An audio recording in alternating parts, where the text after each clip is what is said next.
नमस्कार friends. BPSC 71st BPSC के लिए जो हम प्रीवियस ईयर क्वेश्चन पेपर्स की सीरीज़ चला रहे हैं उसमें आज हम करने वाले हैं जनरल साइंस का इलेक्ट्रिक करंट। तो ये आप देख सकते हैं इलेक्ट्रिक करंट हमने टॉपिक लगा लिया है। अभी सबसे पहला सवाल है the unit of electric current. Electric current का यूनिट कौन सा होता है? इलेक्ट्रिक करंट का यूनिट होता है अपना एम्पियर। एम्पियर जो होता है एसआई यूनिट ऑफ करंट भी होता है। और चार्ज का क्या होता है? कूलॉम। तो एक सेकंड में कितना चार्ज गया वही एक एम्पियर होता है। ये क्या है? एक स्केलर क्वांटिटी है, इसकी कोई डायरेक्शन नहीं होती है। सेकंड है अपना the unit of electric power. Electric power का यूनिट क्या है? वाट। वाट कितना होता है? इलेक्ट्रिक पावर एक्सप्लेनेशन देख लेते हैं। Electric power is the rate per unit time eight which electrical energy is transferred by an electric current circuit. SI unit of electric power is watt. Ampere is the unit of electric current. Volt is the unit of electric potential. Coulomb is the unit of electric charge in the SI system. तो ये तीन चीज़ important आपको पता चल गया। Ampere जो है current का यूनिट है, वोल्ट जो है पोटेंशियल डिफरेंस का है, और कुलॉम चार्ज का है। तीसरा सवाल, in which of the following ways can 1 volt be expressed. 1 volt कितना होता है? 1 जूल कुलॉम के बराबर होता है। ये भी CDPO 2005 में आया हुआ सवाल है। A volt is defined as the energy consumption of 1 joule per coulomb of electric charge. 1 volt of 1 joules per coulomb. Therefore answer A is correct. चौथा देख लें, turbines and dynamos are used to convert which energy to electrical energy. ये जो है turbine क्या होता है? पानी जब उसके ऊपर पड़ता है तो वो तेज़ी से घूमता है जिससे कि इलेक्ट्रोमोटिव फोर्स जनरेट होता है, EMF। डायनामो क्या होता है? साइकिल में लगा होता है, वो जैसे हम चलाते हैं तो उससे हेडलैम्प जलती है। अब देखिए, to obtain electricity from turbine and dynamo mechanical energy is converted into electrical energy. पांचवा क्या है? If bulb of 100 watt burns for 10 hour. एक 100 वाट का बल्ब 10 घंटे चलता है तो एक्सपेंडिचर कितना हो जाएगा 1 यूनिट के लिए? एनर्जी कंजम्पशन यहाँ पे देखिए क्या है। 100 watt bulb which is use for 10 hours, वो है 100 × 10, तो 1000 watt hour is equal to 1 kilo watt hour, 1 unit हो गया। छठा सवाल, the total resistance of circuit having 2 parallel resistors is 1.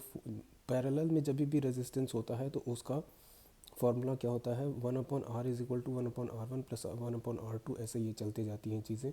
तो इसने क्या बताया है कि टोटल रेजिस्टेंस 1.403 किलो ओम है। एक रेजिस्टेंस 2 किलो ओम का होता है 1/2, तो बाकी का इसने पूछा है। तो 1.4, क्योंकि ये पैरेलल में है तो इन्वर्स है। अगर सीरीज़ में होता तो डायरेक्ट होता, R is equal to R1 plus R2 plus R3 ऐसे होता। तो ये देख लीजिए 1/403 is equal to 1/2 plus 1/R2। ये हम इसको सॉल्व करेंगे तो लास्ट में आ जाएगा 4.70 किलो ओम। सातवां सवाल, in a common dry cell electrolyte कौन सा होता है? Ammonium chloride. इंपॉर्टेंट सवाल है ये, आप देख सकते हैं BPSC प्री 94 का है, लेकिन ये NCERT में बिल्कुल क्लियरली लिखा हुआ है, तो ये इसको आपको पता होना चाहिए कि ड्राई सेल में इलेक्ट्रोलाइट कौन सा होता है? Ammonium chloride. तो यहाँ पर यह हम देख सकते हैं इसका एक्सप्लेनेशन में, इलेक्ट्रोकेमिकल सेल होता है एक ड्राई सेल, तो उसमें किस में हम यूज़ करते हैं? टॉर्च, कैलकुलेटर वगैरह में। वेट सेल में क्या होता है कि उसमें इलेक्ट्रोलाइट्स होते हैं जो कि लिक्विड फॉर्म में होते हैं। लेकिन ड्राई सेल क्या होता है कि किसी भी तरीके से उसको लिटा के सुला के हम यूज़ कर सकते हैं, जैसे कि उसमें लिक्विड स्पिल नहीं करेगा, गिरेगा नहीं। तो ड्राई सेल कौन सा होता है? जिंक कार्बन बैटरी, वो उसको क्या बोलते हैं? Dry Leclanche cell. Zinc carbon battery को लेक्लैंचे सेल भी बोलते हैं। अमोनियम क्लोराइड उसमें यूज़ होता है इलेक्ट्रोलाइट की तरह, और अमोनियम क्लोराइड को कई बार जिंक क्लोराइड से भी मतलब कि रिप्लेस कर दिया जाता है हाई एनर्जी वोल्टेज के लिए। तो ये अच्छा सवाल था, ये पूछा जा सकता है कि ड्राई सेल में अमोनियम क्लोराइड होता है और ड्राई सेल को क्या बोलते हैं? लेक्लैंचे सेल भी बोलते हैं। इसके बाद आठवां सवाल, electron of mass m kg and charge E coulomb travels from rest to potential difference V volts, the final energy in the joules. Final energy joule में कितनी होगी? एक्सप्लेनेशन देख ले। ए पार्ट है इसका, ये देखिए, electron mass m kg, charge E, potential difference V, तो फाइनल एनर्जी EV वो कितना होता है? एक MeV की टोटल वैल्यू क्या होती है? 1.6 इंटू 10⁻⁻13 जूल्स। तो ये पहला वाला ही EV जो है अपना आंसर, फर्स्ट वाला, वो हमने लगा दिया टिक। ये सवाल अपना 2024 का आया हुआ है।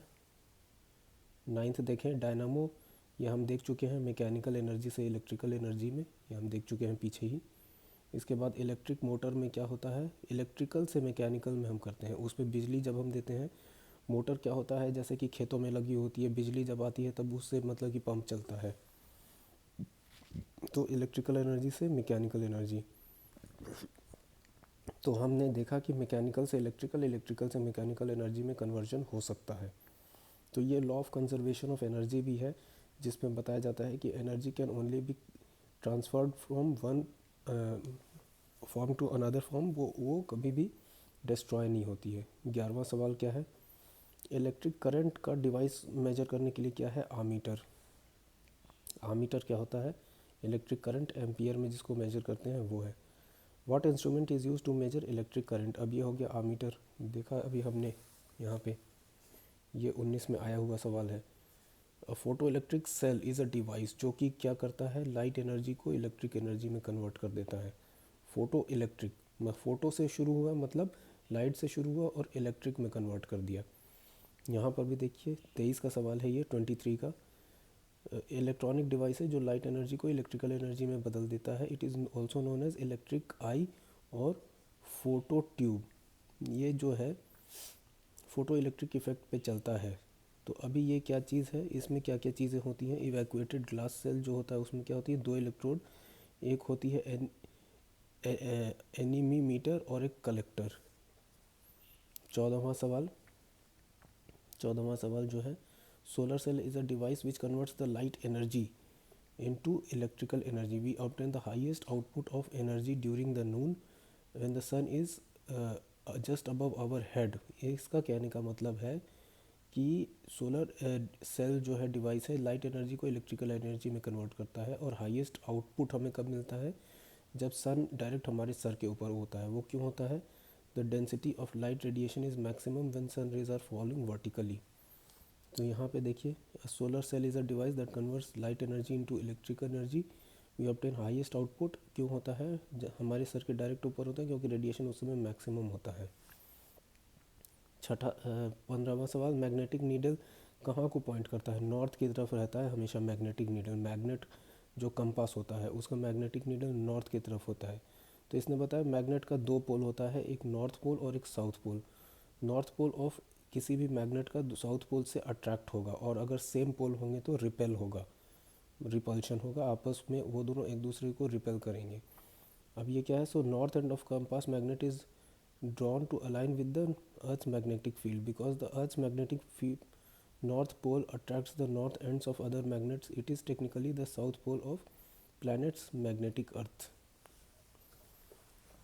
अभी ये देखें सवाल 16, paramagnetic theory of magnetism applies, ये किस में अप्लाई होती है, प्लैटिनम में। पैरामैग्नेटिक मटेरियल होता है प्लैटिनम, तो वो हम देख लेते हैं। वो पैरामैग्नेटिज्म क्या होता है, मैग्नेटिज्म का वो फॉर्म है जिसमें मटेरियल वीकली अट्रैक्ट होता है एक्सटर्नली अप्लाइड मैग्नेटिक फील्ड की तरफ, और इंटरनल इंडक्टिव मैग्नेटिक फील्ड को वो जनरेट कर देता है। वो कब होता है, जब मटेरियल जो अनपेयर्ड इलेक्ट्रॉन की वजह से मैग्नेटिक फील्ड क्रिएट कर देता है, that align with the created field and the external field is removed, material loses its magnetism। तो क्या होता है कि जब मैग्नेटिक फील्ड में ये क्या अपना मैग्नेटिक प्रॉपर्टी को अटेन कर लेता है, लेकिन जैसे ही मैग्नेटिक फील्ड हटाते हैं मैग्नेटिक प्रॉपर्टी हट जाती है, उसको हम कहते हैं पैरा मैग्नेटिक सब्सटेंस, वो है प्लैटिनम। 17वां सवाल, bulb used in street light, जो बल्ब स्ट्रीट लाइटिंग में जो हम यूज़ करते हैं बल्ब, अच्छा सवाल है 2023-24 का, वो किस में होता है, पैरेलल में होता है, ये पूछा जा सकता है। All the bulbs in street lighting are connected in parallel, this is done because if light bulbs are connected in series there is a decrease in brightness. एक सीरीज़ में डाल दोगे तो वो ब्राइटनेस डिक्रीज़ होती जाएगी, इसीलिए बल्ब को पैरेलल में कर दिया जाता है। आइंस्टाइन को नोबेल प्राइज़ क्यों मिला था, फोटो इलेक्ट्रिक इफेक्ट के लिए मिला था। कई लोग इसमें रिलेटिविटी लगा के आ जाएंगे जो कि गलत हो जाएगा। तो आइंस्टाइन को नोबेल प्राइज़ फिज़िक्स में क्यों मिला था, फोटो इलेक्ट्रिक इफेक्ट के लिए मिला था। Which metal can be use for producing electricity, electricity किससे हम ले सकते हैं, यूरेनियम से। न्यूक्लियर ये जो है न्यूक्लियर फिशन, ये प्रोसेस यूज़ करके हम, फिशन मतलब तोड़ना, फ्यूजन मतलब जोड़ना, उसकी वजह से हम क्या कर सकते हैं, इलेक्ट्रिसिटी जनरेट कर सकते हैं सिविलियन यूज़ के लिए। ये देखिए 1 kg uranium 235 theoretically 20 terajoule of energy निकाल सकता है, जो कि 1500 टन होता है कोल के बराबर। 1 kg यूरेनियम 1500 टन कोल के बराबर एनर्जी दे सकता है। 20वां सवाल, the wire generally used for installation of safety fuse जो होता है वो होता है अलॉय होता है टिन और लेड का। जो फ्यूज़ होता है, ताकि वो, अब ये देख लेते हैं, क्योंकि ज़्यादा अगर करंट का सर्ज आया, टिन और लेड का अलॉय है, तो वो पिघल जाता है, जिससे कि सर्किट ब्रेक हो जाता है। ओवरलोडिंग या वोल्टेज सर्ज में फ्यूज़ मेल्ट हो जाता है। तो वो हम ऐसा ही किस अलॉय का बनाते हैं, टिन और लेड का। Electric fuse works on the heating effect of current. वो जब ज़्यादा वोल्टेज आ जाएगी, करंट आ जाएगा, तो उससे क्या होगा कि वो गर्म होके फ्यूज़ हो जाता है। यहाँ पे आप देख सकते हैं ये चीज़। अच्छा, ये when the current more than the rated amount passes through a fuse, it melts due to excessive heating and breaks the circuit and current stops flowing. It is placed in series में इसको लगाया जाता है, ठीक है, और इसका low melting point होता है। और हमने पीछे क्या देखा था कि जो स्ट्रीट लाइट होती है वो किस में लगाते हैं, पैरेलल में। पैरेलल में और सीरीज़ में दो तरीके से हम सर्किट बना सकते हैं। 22वां सवाल, due to temperature variation along the conductor potential variation occurs along it. The phenomena is known as Thomson effect. ये important है। टेम्परेचर डिफरेंस की वजह से पोटेंशियल डिफरेंस जो बन रहा है एक कंडक्टर में, वो उसको हम थॉमसन इफेक्ट कहते हैं। Due to temperature difference between the two points of the same conductor, there is a difference in the electron density. The electron density is higher at low temperature than at higher temperature. There will be a potential difference between 2 points of the same conductor. Therefore, when a current charge flow in conductor, work is done against or along the direction of potential difference due to flow of current. As a result of this, heat is absorbed or evolved. इसको हम कहते हैं Thompson effect. अभी देखिए, what does the speed of fan, speed of fan किस पे depend करेगा, voltage potential difference पे होगा। पोटेंशियल डिफरेंस पे ही स्पीड ऑफ फैन डिपेंड करेगा। ये देखिए, voltage control is the most popular method of speed control for induction motor driven fans such as table fans. Fan speed can also be controlled by resistor, rheostat control, capacitor control, electronic regulator method. अगला सवाल देखें ज़रा।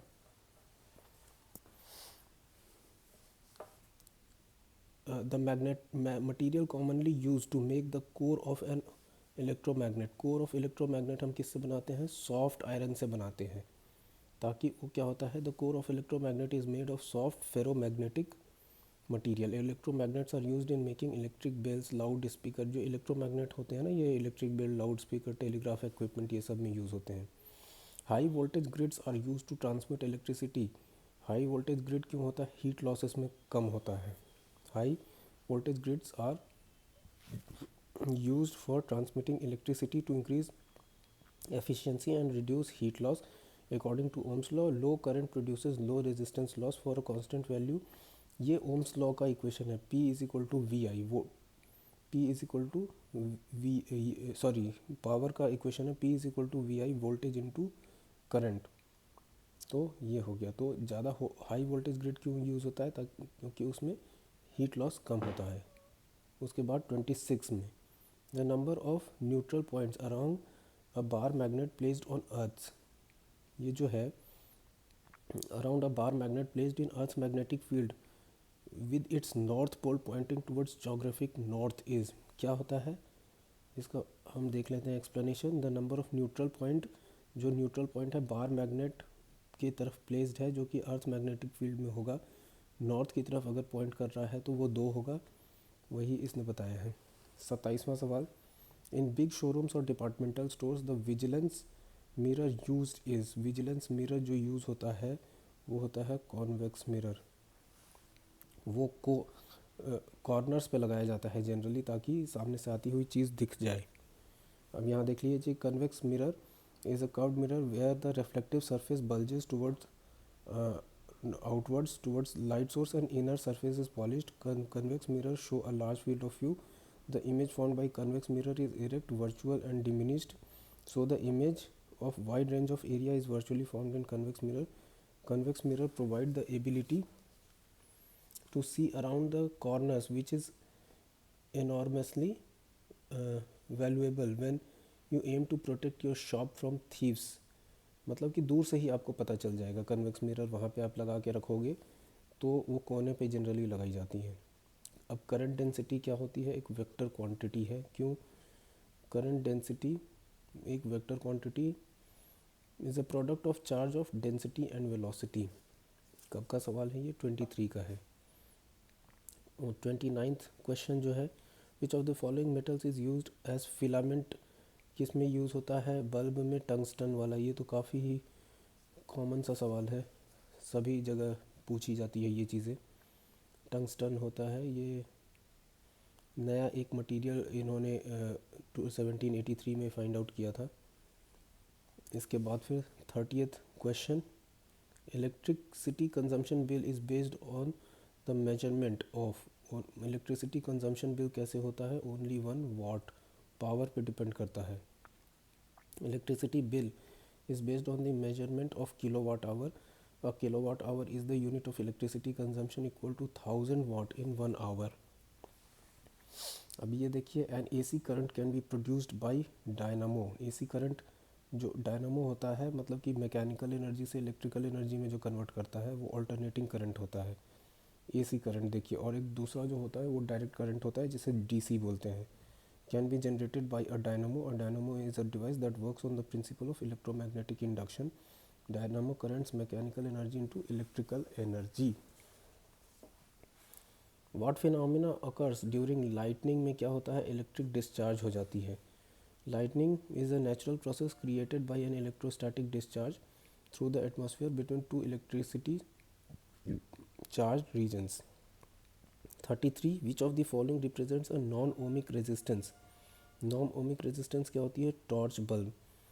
Sometimes do not substances that do not obey Ohm's law have a resistance called non-ohmic resistance. A torch bulb represents non-ohmic resistance. कुछ जो substance होते हैं जो Ohm's law को नहीं फॉलो करते हैं उनको नॉन ओमिक रेजिस्टेंस बोलते हैं। टॉर्च बल्ब उनमें से एक है। Non ohmic resistance is also called non linear resistance. Its main examples are torch bulb, semiconductor, thermistors, electrolyte etcetera. 34 number क्या है? Magnetic field lines around the straight current carrying parallels are. ये concentric lines होती है, ये इस तरीके से होती है ना, जैसे ये होता है, ये इस तरीके से ये गोल गोल घूम के जाते हैं दोनों साइड से, तो ये कॉन्सेंट्रिक होती है। ये देखो, around straight current carrying conductor are in the form of concentric circles. Ampere's right hand rule is used to find the direction of magnetic field lines. If the direction of electric current flowing in conductor is changed, then the direction of magnetic field lines also changes. So आज हमने electricity के सवाल किए हैं। Next lecture में हम conductivity के सवाल इसको टेकअप करेंगे और धीरे धीरे पूरी की पूरी बुक कंप्लीट करने की कोशिश करेंगे। 13 सितंबर को हमारा पेपर है। ज़्यादा से ज़्यादा हम कंप्लीट करेंगे और प्रीवियस ईयर क्वेश्चंस अगर आप करेंगे तो आपको कॉन्फिडेंस काफ़ी इम्प्रूव होगा। इसी के साथ आज का लेक्चर ख़त्म करते हैं, समाप्त करते हैं। धन्यवाद।